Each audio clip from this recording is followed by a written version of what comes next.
Kembali di Market Review, pemirsa, dan kemudian berbincang bersama Bapak Hestu Yoga Saksama, Direktur Penyuluhan, Pelayanan, dan Humas Ditjen Pajak Kementerian Keuangan Republik Indonesia. Pak Hestu, untuk perusahaan-perusahaan digital yang selama ini belum dipajaki lah ya, secara potensi, sebetulnya seberapa besar? Ya, jadi kalau kita melihat pertama bahwa terjadi suatu pergeseran landscape ekonomi dari yang selama ini berwujud atau manual, berwujud. Nah, ini sudah mulai mengarah kepada ekonomi digital dan kita melihat bahwa ke depan itu akan semakin besar. Oleh karena itu makanya kami harus bergerak cepat di sini memberikan fairness antara yang digital dengan yang non digital, yang dari dalam negeri dengan yang dari luar negeri, harus ada fairness di situ.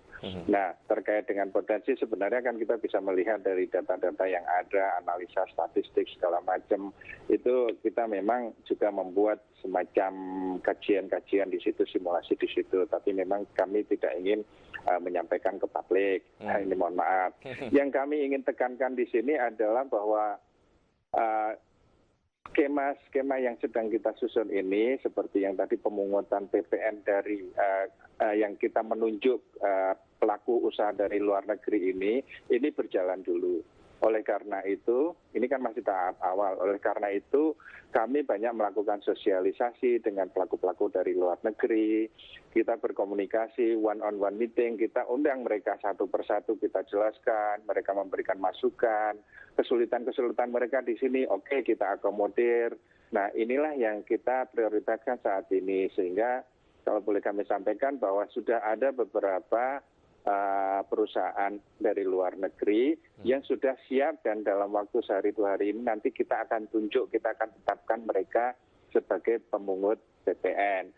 Dan ini akan berjalan terus, kita lakukan one-on-one meeting terus, kita lakukan sosialisasi terus, sehingga yang nanti akan kita tunjuk itu semakin banyak mereka masuk ke dalam skema ini. Jadi memang target kita adalah bahwa ini di tahap awal ini berjalan dengan sebaik-baiknya.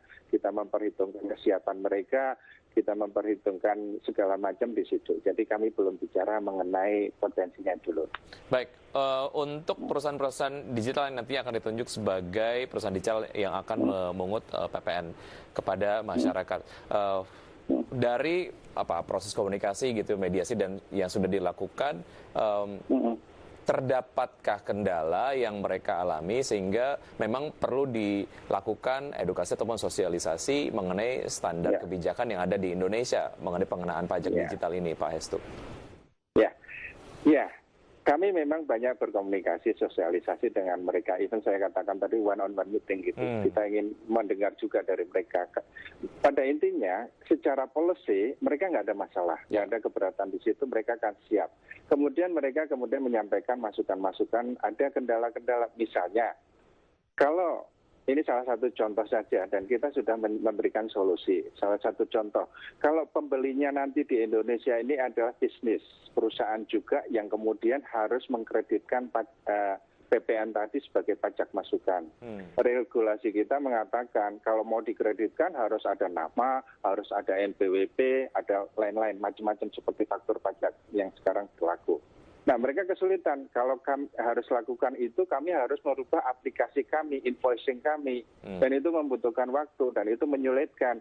Nah, oleh karena itu di regulasi yang kami keluarkan, per 12 kemarin, kita akomodir itu. Tidak perlu harus ada NPWP, tidak harus ada nama yang ini. Yang penting ada alamat email dari si pembeli tadi, yang email ini nanti memang email yang ada di sistem kita, di sistem administrasi kita sudah tercatat. Baik. Jadi mereka totally tidak harus merubah aplikasi invoicing-nya. Nah, ini yang kita lakukan selama ini. Kita melihat kesiapan mereka, kita mengakomodir kesulitan-kesulitan mereka sehingga kita bisa jalan dalam waktu yang segera seperti ini. Ya, Pak Hestu, adakah notifikasi yang nantinya akan diterima oleh masyarakat jika kemudian PPN sudah berhasil dipungut, katakanlah gitu? Karena dari masyarakat ataupun mungkin konsumen lah ya, ini terkadang memang juga perlu mengetahui apakah memang secara pembayaran pajak mereka sudah lakukan dan sudah membayarkan. Ya, Nah itulah makanya di dalam invoice dari si pelaku dari luar negeri tadi memang nanti akan dicantumkan di situ bahwa memang di sini sudah ada TPN-nya. Apakah itu ada angkanya atau include TPN? Samalah seperti kalau belanja di toko retail itu ya di supermarket. Ya, di situ sudah tertulis bahwa sudah termasuk PPN di sini. Nah, semacam itu akan ada di dalam invoice yang diterima oleh konsumen itu. Baik, Pak Hestu, tadi Anda menyebutkan bahwa untuk perusahaan-perusahaan digital yang memang mereka tidak memiliki kantor representatif di Indonesia secara potensi digital ataupun secara potensi pajak, Anda belum bisa sampaikan.